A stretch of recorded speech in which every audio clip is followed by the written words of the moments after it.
नमस्कार। कार्यक्रम आजको सन्दर्भमा यहाँहरूलाई हार्दिक स्वागत छ। म राजेन्द्र प्रकाश ढकाल। नेपाली राजनीतिक दलहरूको चरित्रलाई हेर्दाखेरि नेपाली राजनीतिक दलहरू कुनै पनि राजनीतिक दल गुट उपगुटबाट मुक्त हुन सकेनन्। नेताहरूले गुट उपगुट पार्टीभित्र मौलाउँदाखेरि यसले पार्टीलाई नै ध्वस्त पारेको बताउँदै आएका छन्। तर त्यो रोग र त्यो प्रवृत्ति दलहरूबाट हट्न सकेको छैन। यसै क्रममा पछिल्लो समयमा नेपाली कङ्ग्रेसभित्र पनि असन्तुष्ट पक्ष संस्थापन इतर पक्षको भेला र भेटघाटहरू दिनहुँ बाक्लिएको छ र सभापति एवं प्रधानमन्त्री शेरबहादुर देउवाले पार्टीलाई विधिपूर्वक नचलाएको गुनासो पनि उहाँहरूबाट आउने गरेको छ। यो र सँगसँगै आउन लागेको निर्वाचनको सन्दर्भमा केन्द्रित रहेर आज हामीहरू कुराकानी गर्दैछौँ र हामीसँग हुनुहुन्छ नेपाली कङ्ग्रेसका उपसभापति धनराज गुरुङ। स्वागत छ यहाँलाई कार्यक्रममा। अब तपाईँहरू त धेरै पहिलादेखि पार्टीभित्र गुट उपगुटको अन्त्य हुनुपर्छ, यसले पार्टीलाई कमजोर बनायो, यो कुरा अबको दिनबाट चाहिँ नि मुक्त हुनुपर्छ यो कुराबाट पार्टी भनेर लबिङ गर्नुहुन्थ्यो, भन्नुहुन्थ्यो। अहिले फेरि तपाईँहरूको चाहिँ अलिकति असन्तुष्ट पक्ष भन्दै तपाईँहरूको भेलाहरू बाक्लिन थालेको छ, के भएको? होइन, अब चाहिँ नि पार्टीमा हामीले वैचारिक द्वन्द्व त भइरहन्छ पार्टीभित्र। एजेन्डाहरूमा मत भिन्नता पनि हुन्छ कि, तर केन्द्रीय समितिले सर्वोच्च निकायले निर्णय गरेपछि त्यो मत ऐक्यता हुन्छ फेरि त्यो। तर केन्द्रीय समितिको निर्णय हुनु पूर्वसम्म चाहिँ नि दलभित्र कुनै पनि पार्टीभित्र वैचारिक बहसहरू हुनुलाई त्यसलाई अनौठो आश्चर्य मान्नु हुँदैन।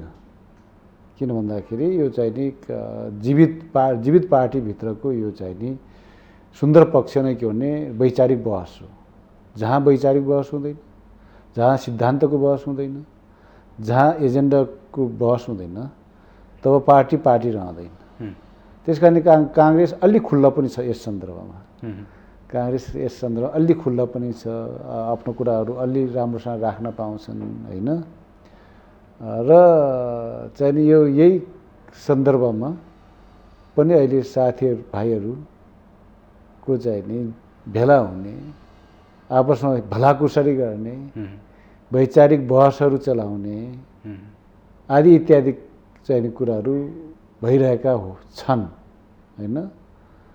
त्यसलाई हामीले फेरि यो चाहिँ नि यो कुनै पार्टीभित्र गरिएको अपराध हो, पार्टीलाई कमजोर बनाउन खोजिएको करतुत हो भनेर पनि व्याख्या गर्न हुँदैन।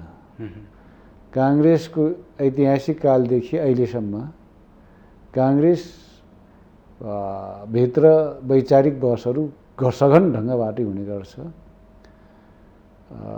पार्टीले समाजवादी नीति अवलम्बन गर्नु पूर्व 2 वर्ष अगावै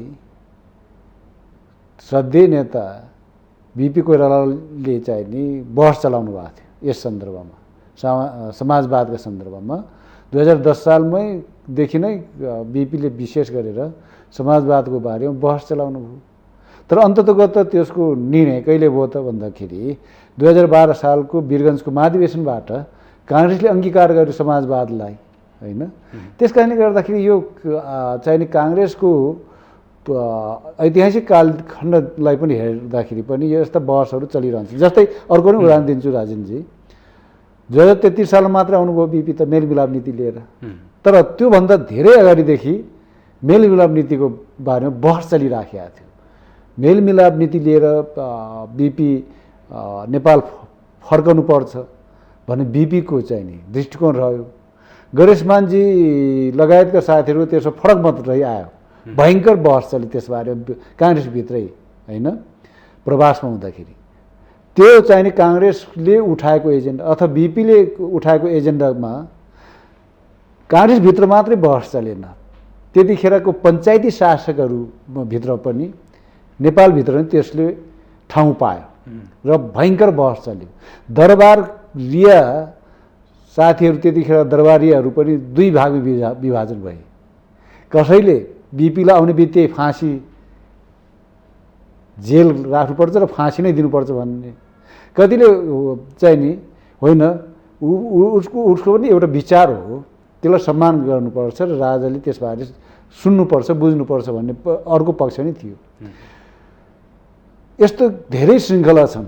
जस्तै चाहिँ सहमति सहकार्य एकता भन्दै गिरिजाप्रसाद कोइरालाले संसद पुनर्स्थापनाको एजेन्डा बोकेर हिँड्नुभयो। एजेन्डा थियो त्यो, मैले भने नि वैचारिक बहसहरू एजेन्डाहरू भनेको छ कि नै एजेन्डा।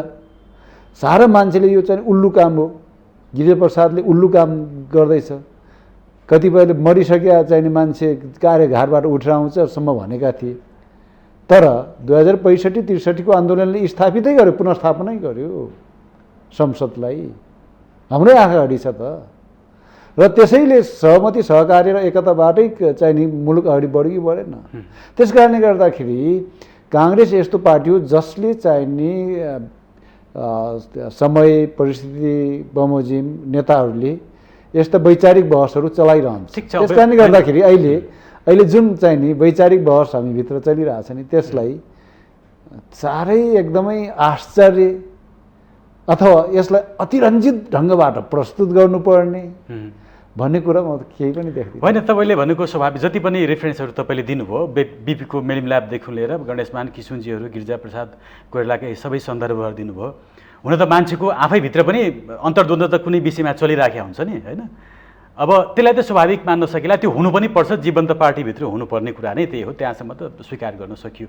तर जस्तो कि अब ती भेलाहरूबाट आएका आवाजहरू सुन्दाखेरि अब भातृ सङ्गठनमा हामीलाई चाहिँ भागै पुगेन, निर्वाचनमा जाँदाखेरि हामीलाई भागै छुट्याएन, अथवा हामीले भनेका मान्छेहरू त्यो भित्र अटाएनन् भन्ने खालका कुराहरू आए, यसलाई त कसरी वैचारिक बहस भनेर मान्ने त? यो त होइन, त्यहाँ भेलामा कसले के भन्यो होइन, भेलामा त धेरै मान्छेले बोल्यो होला नि त। र खास गरेर चाहिँ नि न्यायोचित व्यवस्थापनको कुरा त हामीले उठाउँदै आएकै विषय हो। भागबण्डर नगरौँ तर न्यायोचित व्यवस्थापन गरौँ। न्यायोचित व्यवस्थापन भनेको के त भन्दाखेरि पार्टीको महाधिवेशनको बेलामा प्यानलहरू बने, त्यो प्यानलहरू निर्वाचन सम्पन्न भएपछि अथवा महाधिवेशनको निर्वाचन सम्पन्न भएपछि अर्थात् नेतृत्व चयन भइसकेपछि ती प्यानलहरू त्यहीँ ध्वस्त भए, अन्त भए, पूर्णविराम लाग्यो। र अब निर्वाचित भएका साथीहरू सिङ्गो पार्टीको सभापति, सिङ्गो पार्टीको उपसभापति, सिङ्गो पार्टीको महामन्त्री, सहमहामन्त्री, सिङ्गो पार्टीको केन्द्रीय सदस्य, त्यो अनुभूति हामीले दिलाउनुपर्छ समग्र चाहिने पार्टीका क्याडरहरूलाई, कार्यकर्ता साथीहरूलाई, क्याडरहरूलाई त्यो अनुभूति हामीले दिलाउन सक्नुपर्छ। मैले अहिले मेरो नजरले अहिले पनि चाहिँ नि मलाई यसले भोट दियो कि दिएन भनेर मैले चाहिँ नि फेरि खोज्न थालेँ भने म सबैको उपसभापति बन्न सक्दिनँ। पार्टी सभापतिज्यूले पनि यसले मलाई भोट दियो कि दिएन भनेर खोज्न थाल्नुभयो भने उहाँ पनि सबैको सभापति बन्न सक्नुहुन्न नि त। तर पार्टीभित्र के एउटा प्रवृत्ति पनि रहिआएको छ भने कि चाहिँ नि द्वन्द्व, यो वैचारिक संवादलाई वैचारिक द्वन्द्वरी पनि भनौँ, वैचारिक प्रतिस्पर्धाहरू पनि भनौँ, यस्ता विषयलाई नितान्त स्वार्थमा परिवर्तन गरेर आफ्नो स्वार्थ लुट्ने पनि त चाहिँ हुन्छ नि त, होइन? त्यस्ता इलिमेन्ट्सहरू पनि हुन्छन् नेतृत्वको वरिपरि। मेरो वरिपरि पनि हुनसक्छ, सदस्यज्यूको वरिपरि पनि हुनसक्छ। यस्ता विषयमा हामी नेतृत्वमा रहेका साथीहरू चनाखो हुनु त पर्छ नै।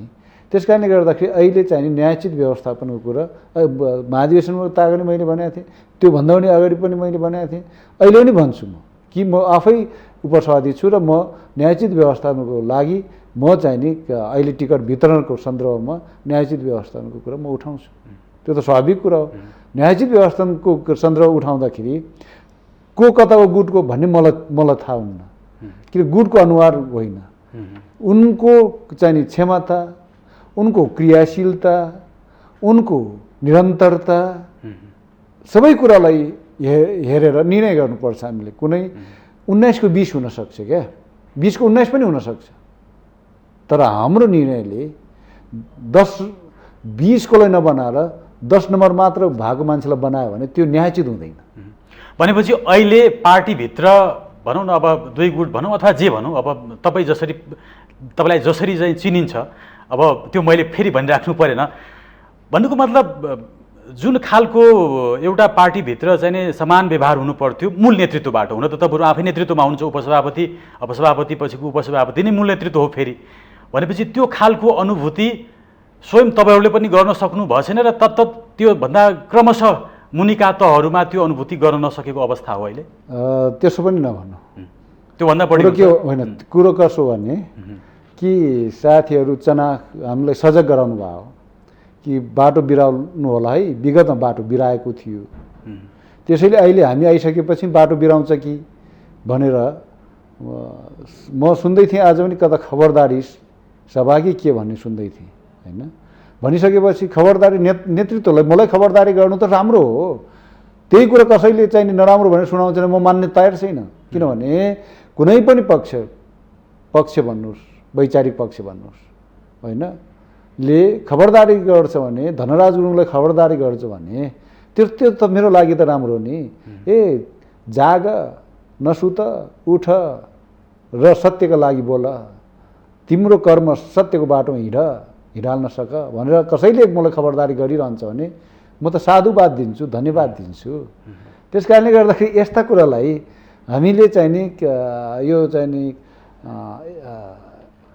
पुरा बिग्रिहाल्यो भने होइन, विगतमा हाम्रो त्यो जुन एक प्रकारको यो चाहिँ नि अति ग्रुपिजमले गिजोल्टिएर पार्टीमा रूपान्तरण, पार्टीमा न्यायोचित व्यवस्थापनका विषयहरू चाहिने वास्तवमै कुहिरोको काग जस्तो भएको थियो। त्यही भएर अहिले पनि त्यस्तै हुन्छ कि भइहाल्छ कि भनेर खबरदारी गरे साथीहरू हामीले। त्यही त खबरदारी गर्ने साथीहरू चाहिँ अलिक बढी नै अलिकति आत्तिए जस्तो अथवा साह्रै नै हेपाइमा परे जस्तो पनि अनुभव गरियो के साथीहरूले के भन्नुभयो, अब के सुनियो भन्दाखेरि होइन यही नै यसरी नै नेतृत्व अगाडि बढ्ने हो, यसरी नै अगाडि जाने हो भने त अब त बिस्तारै समानान्तर गतिविधिहरू चाहिँ अगाडि बढाउनुपर्छ क्यारे भन्दै पनि त सुझाव लेखेरै जानु भएको छ त शेखर कोइरालालाई दिनलाई। यो त हामी हो शेखर डाक्टर साहबलाई दिनुभएको छ, मलाई पनि दिनुभएको छ होइन, महामन्त्री गगन थापालाई। अनि साह्रै हेपिएको महसुस गर्नुभएछ क्यारे साथीहरू? अनि होइन, उहाँहरूले सजग गराउन खोज्नु भएको जस्तो मलाई लाग्छ। र यो चाहिँ नि एक प्रकारले पार्टीमा न्यायोचित व्यवस्थापन हुनुपर्छ भन्ने साथीले माग राख्दाखेरि हामीले त्यसलाई यिनीहरू विचार हेपिए रहेछन्, त्यसैले पो सडकमा पुगे, आवाज उठाए, त्यो त्यसरी पनि आकलन नगरौँ भनेपछि सरसर्ती यसरी बुझौँ नि त। अब तपाईँहरूले न्यायोचित व्यवस्थापन, भागभण्डा नभनौँ, न्यायोचित व्यवस्थापन भनेर भनिराख्नु भएको थियो। अब त्यो कुरा पनि सुनवाई नभएपछि अब बिस्तारै न्यायोचित व्यवस्थापनको सुनवाई हुन्छ भने मलाई लाग्छ। भनेपछि यसलाई भागभण्डा भन्ने कि नभने भागभण्डै भनौँ। होइन, न्यायोचित व्यवस्थापन भनेको के त भन्दाखेरि कि चाहिँ नि कसैले हिजोको चाहिँ नि अधिवेशनको स्थलको सन्दर्भको चस्माले अहिले कसैलाई पुरस्कृत गर्न हुन्न। फेरि पनि म निवेदन गर्न चाहन्छु, कुरो त्यो पुरस्कृत यसरी गर्नुपर्छ जसले अविच्छिन्न ढङ्गबाट पार्टीमा निरन्तर ऊ लागिरहन्छ, निष्ठापूर्ण ढङ्गबाट, फेरि निष्ठापूर्ण पनि जोड्नुपर्छ यहाँ, त्यसलाई हामीले रिवार्ड गर्नुपर्छ। त्यो न्यायोचित व्यवस्था भनेको त्यो मैले बुझेको न्यायोचित व्यवस्था त्यो। त्यसैले मैले पनि महाधिवेशनको निर्वाचनको चस्मा लगाएर फेरि कसैलाई काखा र कसैलाई पाखा गर्न खोज्यो भने न्यायोचित व्यवस्थापनको चाहिने कुरा उठाउनुको कुनै तुक रहँदैन। त्यसो भएको कारणले गर्दाखेरि चाहिँ नि हामीले यो कुरालाई बुझ्न आवश्यक छ। न्यायोचित व्यवस्थापन भनेको भागभण्ड हुँदै होइन। न्यायोचित व्यवस्थापन गर्दाखेरि समग्र पार्टीका क्याडरहरूलाई मैले नपाए पनि कमसेकम मभन्दा दुःख पाएको, मभन्दा सक्षम व्यक्तिले, मभन्दा क्षमताशील मान्छेले, मभन्दा चाहिँ नि निरन्तर पार्टीमा काम गरे मान्छेले पायो, ओहो ठिक भयो, पार्टीको निर्णय ठिक भयो भनेर नपाउने मान्छेले पनि भन्नुहोस् न, त्यो नि त। त्यस कारणले गर्दा त्यसो अहिले त्यो खबरदारी भइरहेछ हामीलाई। भनेपछि अहिले तपाईँको भनाइ सुन्दाखेरि अब के मैले बुझ्छु भन्दाखेरि तपाईँले न्यायचित व्यवस्थापनको कुरा गरिरहँदाखेरि अघि पनि तपाईँले भन्नुभयो महाधिवेशनमा जे भयो परिणामभन्दा अगाडि जे भयो त्यो सबै कुरालाई भत्काएर अगाडि बढ्नुपर्छ भनेर तपाईँले भन्नुभयो। भनेपछि बहुमत पक्ष चाहिँ नै अझै पनि त्यही महाधिवेशनको चस्मा त्यही भएको जोड घटाउ र यसले चाहिँ तिमीलाई सहयोग गरे हो यसले होइन भनेर तलबाट आएका फिडब्याकलाई त्यो बहुमत नेतृत्वले त्यसैलाई मानेर हिँडिराखेका जस्तो अवस्था हो? होइन, त्यसरी चाहिँ नि अब हामी बिचमा सल्लाह नै भइराखेको छ होइन। पार्टी सभापतिज्यू र हामी उपसभापतिहरू, महामन्त्रीहरू, अन्य पदाधिकारी साथीहरू सबै बेला बखत बस्ने पनि गर्छौँ, भेटघाट गर्ने गर्छौँ, अनौपचारिक सल्लाहहरू भइरहन्छ र त्यसपछि सौहार्द वातावरण हाम्रो केन्द्रीय कार्य समिति बैठक पनि समय समय भइराखेकै छ, कार्य सम्पादन समितिको बैठकहरू पनि भइराखेका छ। त्यस कारणले गर्दा हामी सरसल्लाह गर्दै नै अगाडि बढिराखेका छौँ। तर के हो भन्दाखेरि ल है बाटो बिराउन पाइनु, किनभने अगुल्टाले हानेको के जाति चाहिँ नि बिजुली चम्किँदाखेरि तर्सन्छ भन्ने, चम्कँदा तर्सिन्छ भन्ने उखान पनि नेपालीमा छ नि त।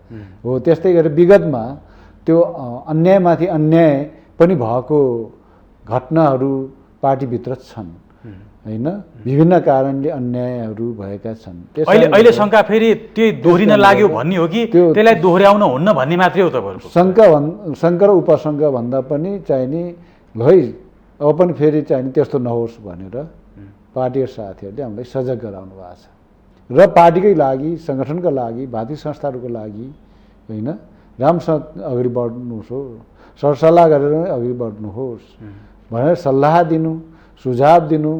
सडकबाट सुझाव दिन्छ त धनराज गुरुङलाई सबैले कहाँ भेट्न पाउँछ? अझै म त अलि सहज छु होइन, म त सडककै मान्छे हुँ, सडकमै भेटिहाल्ला धनराज गुरुङलाई त, प्रयत्न पार्न भेट्न सक्ला। तर अरू नेतालाई एभाइलेबल नहुन सक्छ नि।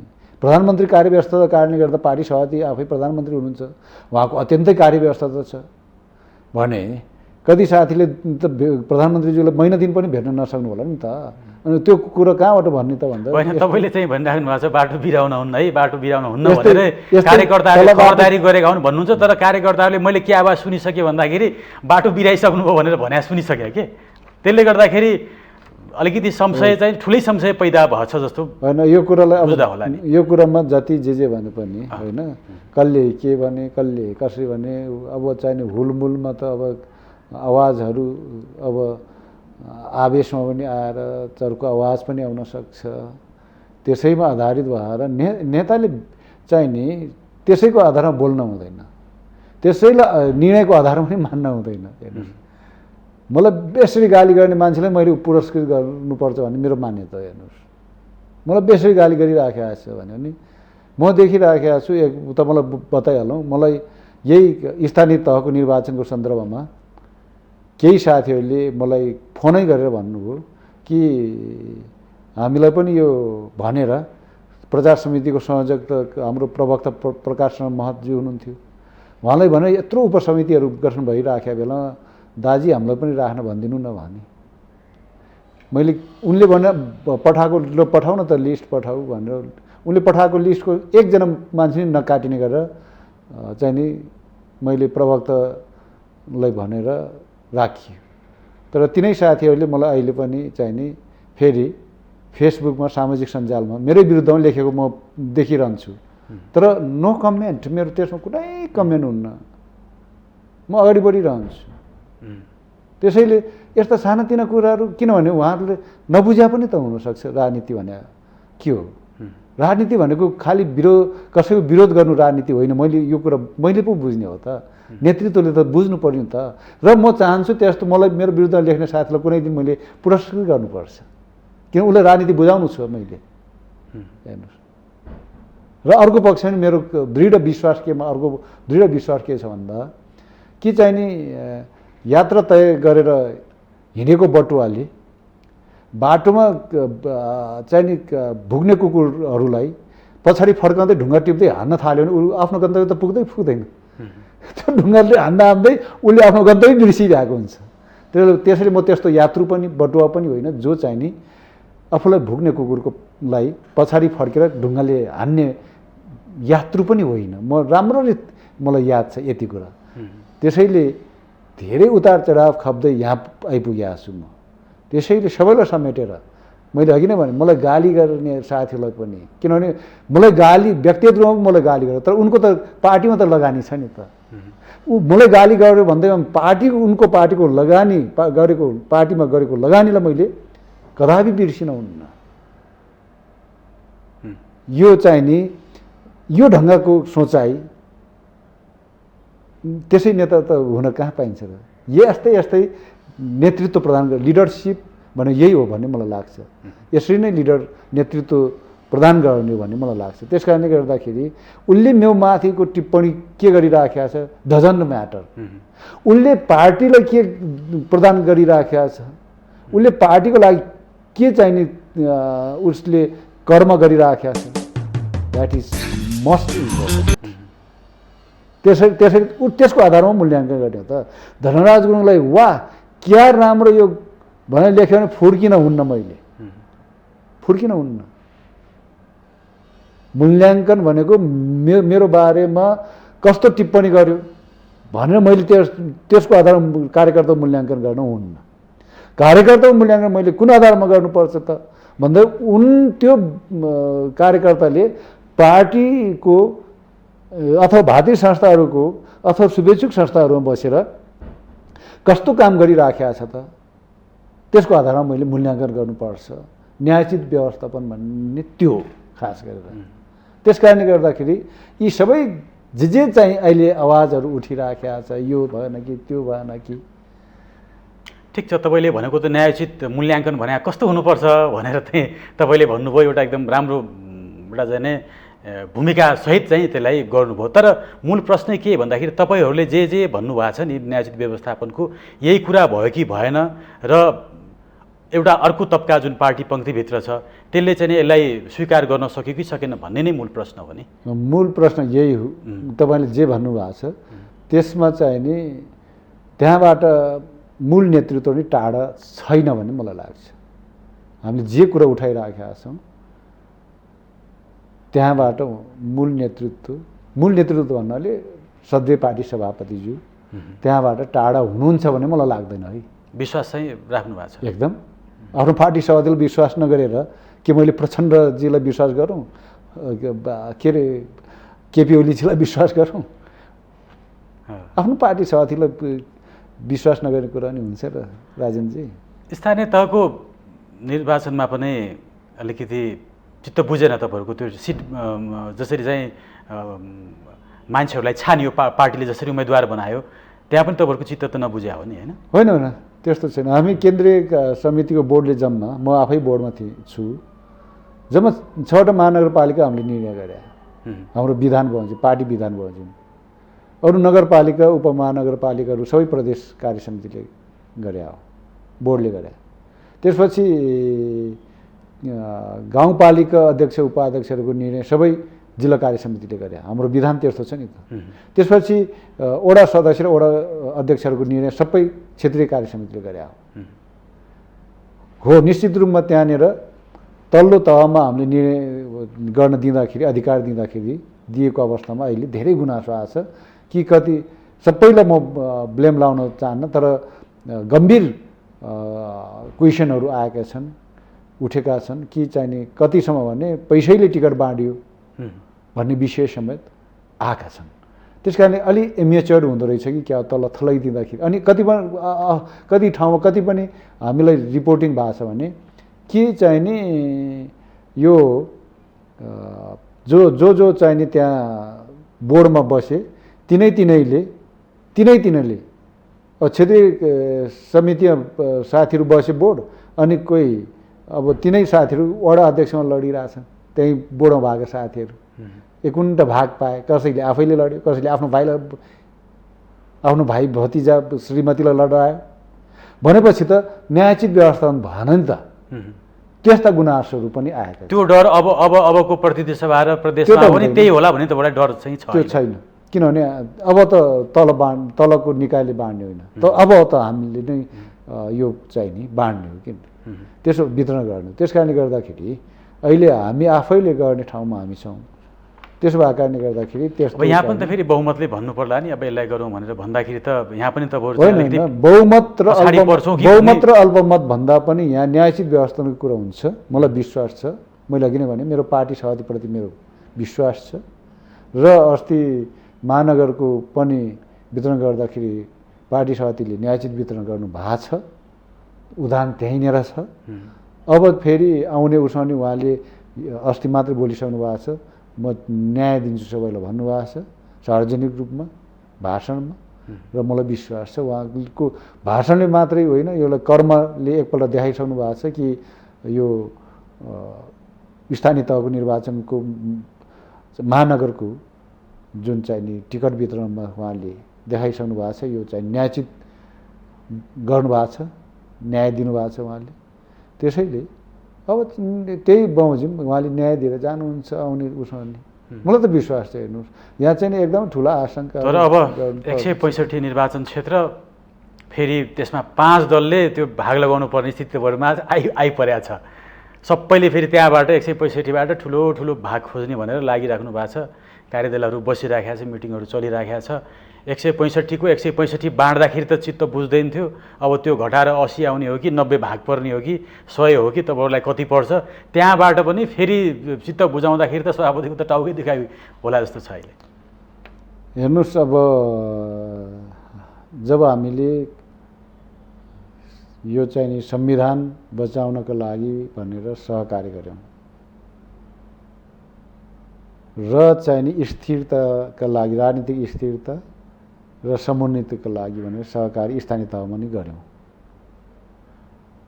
सहकार्य यति मात्र होइन, सहकार्य त यो मुलुक नै रगतको आहालमा डुबेको बेलामा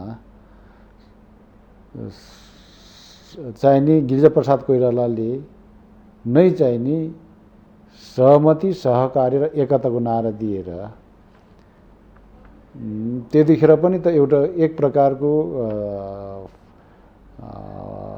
सैनिक द्वन्द्वमा, सशस्त्र युद्धमा भएका साथीहरूलाई त्यही नाराले चाहिँ नि लिएर आयो र बृहत शान्ति सम्झौता हुँदै संविधान निर्माण गर्दै अघि बढ्यौँ नि हामी।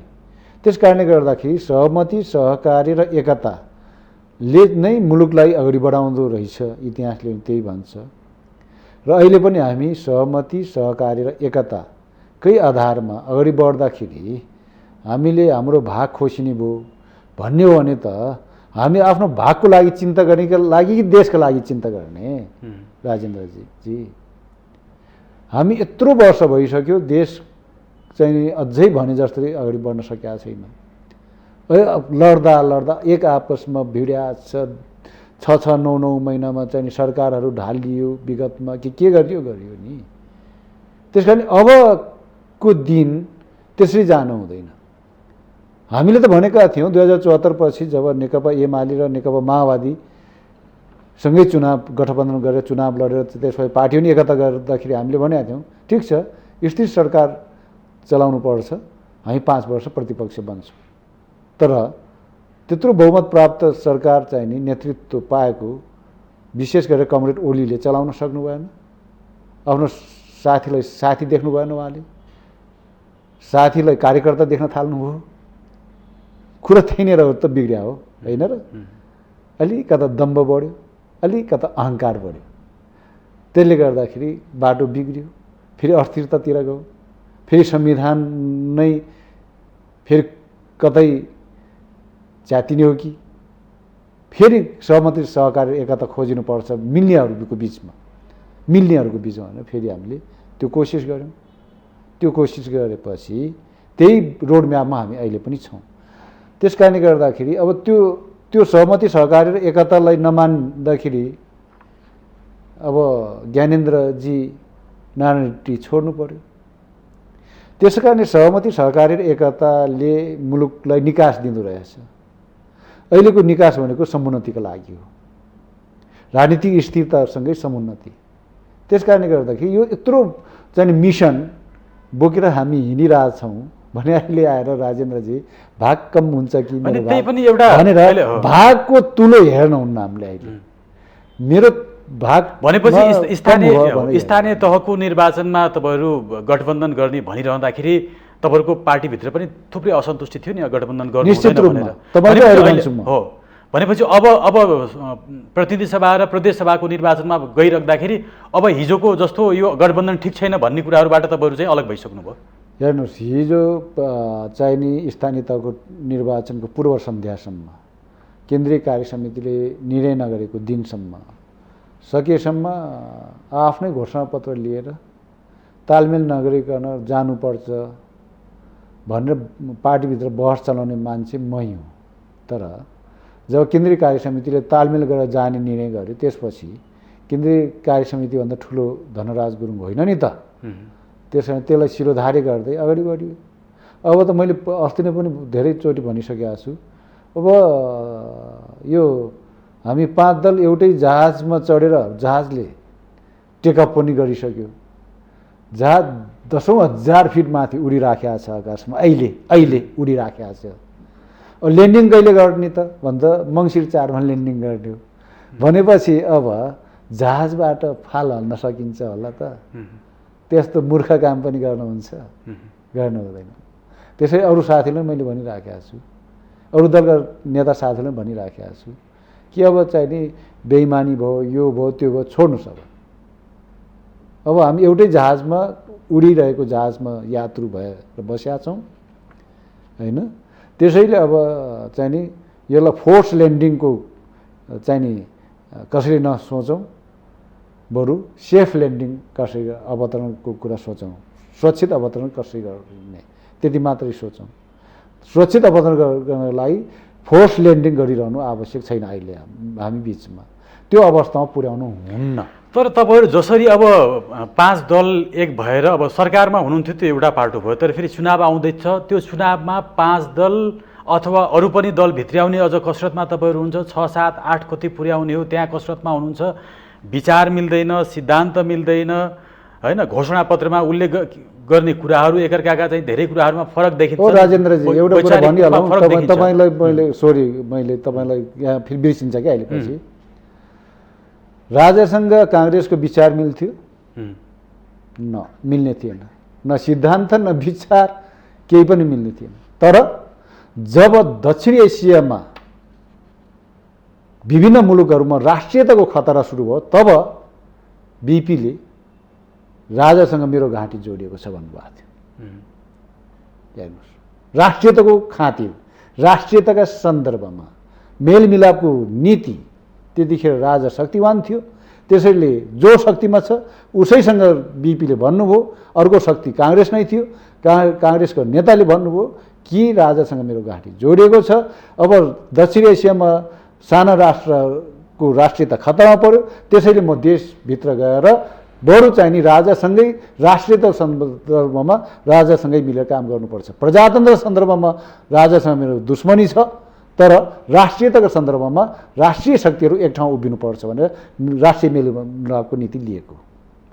अहिले चाहिँ नि के फेरि पनि मुलुकलाई यस्तै अस्थिर, यस्तै राजनीतिक असहिष्णु, आफूसँग एकै झन्डै एउटै थालमा खाने साथीलाई हुने नहुने बकवास मात्रै गरिरहने राजनीति, आरोप र प्रत्यारोपको भाषण मात्रै सुन्ने राजनीति, देखिने राजनीति, त्यस्तै मात्र देखिने राजनीति, घृणित राजनीति, फोहोरी राजनीति, भ्रष्ट राजनीति, अनैतिक राजनीति गरिरहने या अब नेपाललाई एउटा समुन्नत मुलुकको लागि स्थिर राजनीतिका लागि अब त्यो बाटो तय गर्ने होइन। अब त्यस कारणले गर्दा पढ्नु त्यस कारणले 5 दलभित्र निश्चित रूपमा तपाईँले भन्नुभएको चाहिँ गरेर विचार मिल्दैन, सिद्धान्त मिल्दैन।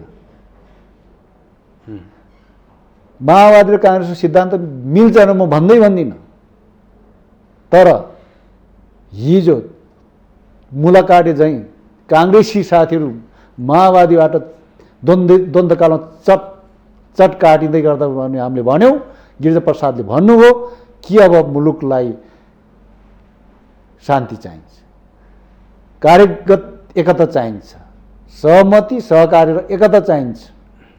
त्यहीँबाट निकास निस्क्या होइन के हामी त्यतिखेर माओवादीको सिद्धान्तसँग मिलेर विचारसँग मिलेर र एमालेको सिद्धान्त र विचार काङ्ग्रेससँग मिलेर एमालेको 83 सिट थियो त्यतिखेर मौजुद 83 सिटमा माओवादीलाई पनि ल्याउँदै गर्दा संसदभित्र पुनर्स्थापित संसदमा 83 नै सिट बनाएर गिरिजाप्रसाद एउटा राजनीतिक निर्णय थियो त्यो गरे होइन र हाम्रै आँखा त्यो एउटा विशिष्ट परिस्थिति थियो। अहिले पनि यही कुरा गर्दैछु। तपाईँ हामीले यसलाई सामान्य रूपमा हेर्नुहुन्न। जब मुलुक तपाईँको देख्दा देख्दै हो त्यस्तो अनुभूति भएको छैन होला। मान्छे मारिँदाखेरि रगत देखिन्छ, अलिकति डर लाग्ला। तर अहिले स्लो पोइजन। यदि हामी मिल्दैनौँ भने आर्थिक सङ्कट संसारभर भइराखेको छ। मैले भने यसलाई स्लो पोइजन। मैले तपाईलाई भन्न मात्रै खोजेको जनतालाई गरिबलाई रगत नआइकन पनि जनता मर्ने अवस्थामा पुग्न सक्छ। त्यसैले अहिले नै त्यो अवस्थाभन्दा अगावै दूरदृष्टि राखेर ल है मुलुक सम्हाल्ने हामीले नै हो, फेरि अरूले त होइन नि त। त्यसो भएको कारणले गर्दा त्यहाँ मुलुक पुग्नभन्दा अगाडि नै गर्नु पर्यो नि त काम त। त्यसको लागि त सहमति सहकार्य र एकता सिद्धान्तको साथ मिल्छ मिल्दैन भनेर चाहिने बडो चाहिने ज्योतिषले निर्वाचन भइसकेपछि सबले आफ्नो आफ्नो चाहिँ विचार एजेन्डा लिएर जनताको बिचमा जाने, जनताले त्यसलाई चाहिँ परीक्षण गर्छ, त्यसपछि आउने र त्यसपछि सरकार बनाउँदाखेरि 5वटा पार्टी 6वटा पार्टी 2टा पार्टी जति पार्टी मिलाएर बनाए पनि त्यो स्वाभाविक देखिन्थ्यो। तर अहिले चाहिँ नि चुनावमा जानुभन्दा अगाडि यति सिट तँलाई यहाँ यो क्षेत्र चाहिँ यसलाई सुरक्षित गर्ने, यो क्षेत्रलाई सुरक्षित गर्ने भनेर यस्तो सिन्डिकेट लादेर चाहिँ नि तपाईँहरू चाहिँ नि मान्छेहरूलाई चाहिँ एकदलीय व्यवस्थाको जस्तो चाहिँ गरे त बरु जाँदै हुनुहुन्छ भनेर भने नि त मान्छेले। यहाँ त मुलुकमा अब बहुदलीय व्यवस्था हराउने भयो भने चिन्ता पनि गरेका छन् केही थरी मान्छेले। तिनलाई के जवाब दिनुहुन्छ? बहुदलीय व्यवस्था कहाँ हराएको छ? कहाँ हराएको छ? दलहरू दर्ता भइरहेछ। 74-75 कति दल दर्ता भयो होइन? 7-8 पार्टी त मिलेर चाहिँ अब कोही फेरि पार्टीहरू पनि कस्तो भयो भन्दाखेरि एउटा पार्टी अब जस्तो बाबुरामजीको कुरा गर्दाखेरि अब माओवादीको चुनाव चिन्ह लिएर उहाँ उठ्ने रे, अर्को उठिराखेको छ। होइन, एकता गर्नमा तपाईँ हामीलाई किन टाउको दुख्ने? माओवादीसँगै बाबुराम मिल्न चाह्यो, बाबुराम भट्टराईजीको पार्टी मिल्यो भने त्यसमा राजेन्द्रजीले टाउको किन दुखाउने? होइन, पार्टी एकता किन टाउको दुखाउनु पर्यो? चुनाव चिन्ह मात्रै केही छिनको लागि सापटी मागे हो कि एकता त्यो त अब हामीले हिजोको दिनमा एमाले र माओवादी मिल्दाखेरि पनि हामीले टाउको दुखाएनौँ नि, कहीँ दुखाएनौँ। त्यसै चित्त पनि नदुखोस्। फेरि राजनीति त बडो निर्मम हुँदो रहेछ। हेर्नुहोस्, 2/3 चाहिँ नै सरकार गर्लाम गुर्लुमै ढल्यो, त्यो देखियो। अब फेरि निर्वाचन परिणाम यस्तो आउला कि अब फेरि एमाले भोलि चाहिँ नि प्रधानमन्त्रीको अफर गर्यो भने प्रचण्ड उतैतिर गएर चाहिँ प्रधानमन्त्री नबन्नुला भन्न पनि सकिन नि। त्यो बेलामा त फेरि गठबन्धन त सबै तपाईँले भने जस्तो सारा मुलुक यत्रो खतरामा जान थालेर गऱ्यौँ, विकास समृद्धिको लागि गठबन्धन भयो भन्ने कुरा त्यता पनि खतरा देख्नुहुन्छ कि देख्नुहुन्न? अब प्रचण्डजीले त्यस्तो चाहिँ नि अपरिपक्व राजनीतिक खेल खेल्नुहुन्छ भने त मलाई लाग्दैन, त्यस्तो लाग्दैन। तपाईँले भने जस्तो लाग्दैन। त्यत्रो चाहिँ एउटा पार्टीको नेता अध्यक्ष मात्रै होइन, एउटा युद्ध छेडेर आएको नेताले अब हो विगतमा उहाँलाई हेर्दाखेरि कहिले कता पनि देखियो होला। तर मान्छेलाई चाहिँ नि कर्मले नै सिकाउँदै जान्छ, कर्म व्यवहारले सिकाउँदै जान्छ। त्यसैले अब चाहिँ नि उहाँ प्रचण्डजीले त्यस्तो अपरिपक्व राजनीतिक निर्णयहरू लिँदै जानुहुन्छ भन्ने मलाई लाग्दैन। पहिला भन्दा उहाँप्रति कङ्ग्रेसको भरोसा तपाईँहरूको भरोसा बढ्दै गएको छ? होइन, मान्छेलाई चाहिँ नि मैले भनिसकेँ नि, कामले काम सिकाउँदै जाने हो होइन, परिपक्व पनि बनाउँदै जान्छ होइन। त्यस कारणले गर्दाखेरि त्यो परिपक्वता, त्यो निर्णय गर्ने परिपक्वता, क्षमताशीलता बढ्दै जान्छ नि त। त्यसैले सधैँ मान्छे एउटै भइरहन्छ भनेर बुझ्न नि अन्याय हुन्छ नि त। त्यसै बुझ्न हुँदैन। कुनै पनि नेता भन्नुहोस् अथवा कुनै पनि मान्छे मात्रै भन्नुहोस् न, नेता किन, कुनै पनि मान्छे सधैँ एउटै भइरहन्छ भनेर बुझ्नु त्यो मान्छेप्रतिको अन्याय हुन्छ क्या, त्यस्तो लाग्छ। हस्, आइदिनु भयो, हामीलाई समय दिनुभयो, यसको लागि हामी यहाँप्रति आभारी छौँ। यहाँलाई पनि हार्दिक धन्यवाद दिन चाहन्छु। धन्यवाद छ। हस् त दर्शकबिन, आजको लागि कार्यक्रम आजको सन्दर्भ यति नै। हेर्दै रहनुहोला माउन्टेन टेलिभिजन HD। नमस्कार।